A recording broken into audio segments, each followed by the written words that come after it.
విజయనగరం జిల్లా Badangi MPP vice ఎంపీపీపై TDP ఎంపీటీసీలు పెట్టిన అవిశ్వాస తీర్మానం నెగ్గింది. మండలంలో 14 ఎంపీటీసీ సెగ్మెంట్లు ఉండగా టీడీపీ 7, వైసీపీ 7 స్థానాల్లో విజయం సాధించడంతో లాటరీ పద్ధతిలో ఎంపీపీ పదవిని వైసీపీ సొంతం చేసుకుంది. ఇద్దరు వైసీపీ ఎంపీటీసీలు టీడీపీలో చేరడంతో అవిశ్వాస తీర్మానం పెట్టారు.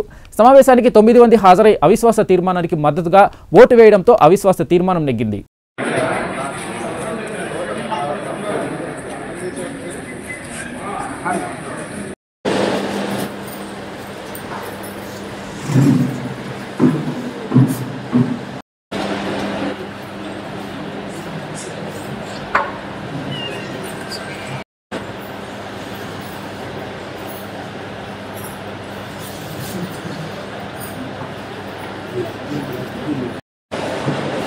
అయితే మనకి 25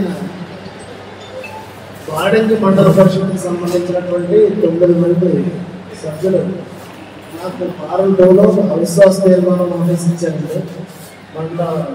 మండల ప్రెసిడెంట్ గారి మీద, వైస్ చైర్మన్ గారి మీద. తర్వాత దానికి వాళ్ళు తీర్మానం కూడా జత చేసి ఇవ్వడం జరిగింది రూల్ ప్రకారం. దాని ప్రకారంగా నేను ఈరోజు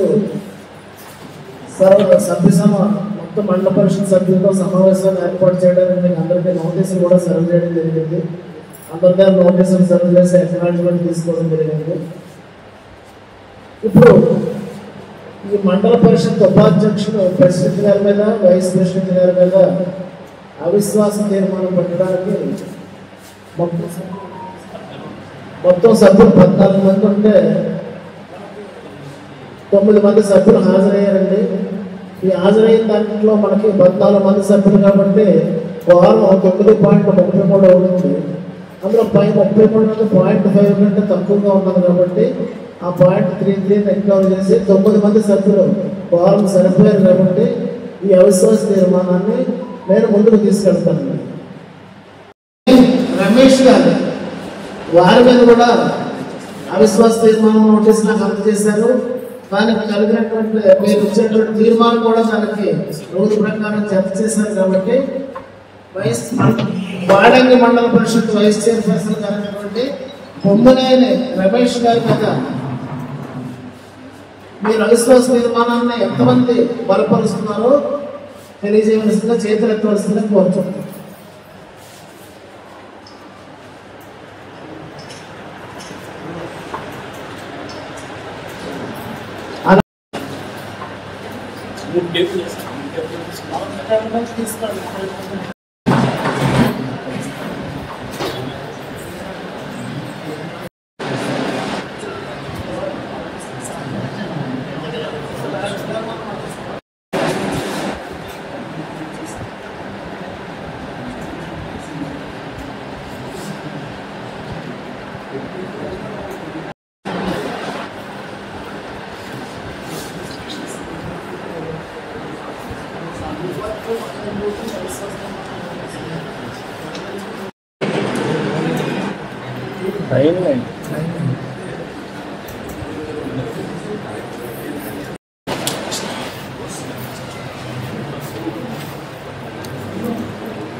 మండల పరిషత్ చైర్మన్ గారి మీద, అలాగే అధ్యక్షుల మీద, ఉపాధ్యక్షుల మీద ప్రవేశపెట్టినటువంటి అవిశ్వాస తీర్మానానికి 9 మంది మండల పరిషత్ ప్రాదేశిక సభ్యులు హాజరయ్యి వాళ్ళ ఆమోదం తెలిపారు కాబట్టి మండల పరిషత్ అధ్యక్షుల్ని, ఉపాధ్యక్షుల్ని వాళ్ళు పెట్టినటువంటి అవిశ్వాస తీర్మానం నెగ్గిందని చెప్పేసి ప్రభుత్వానికి నివేదించడం జరుగుతుందండి.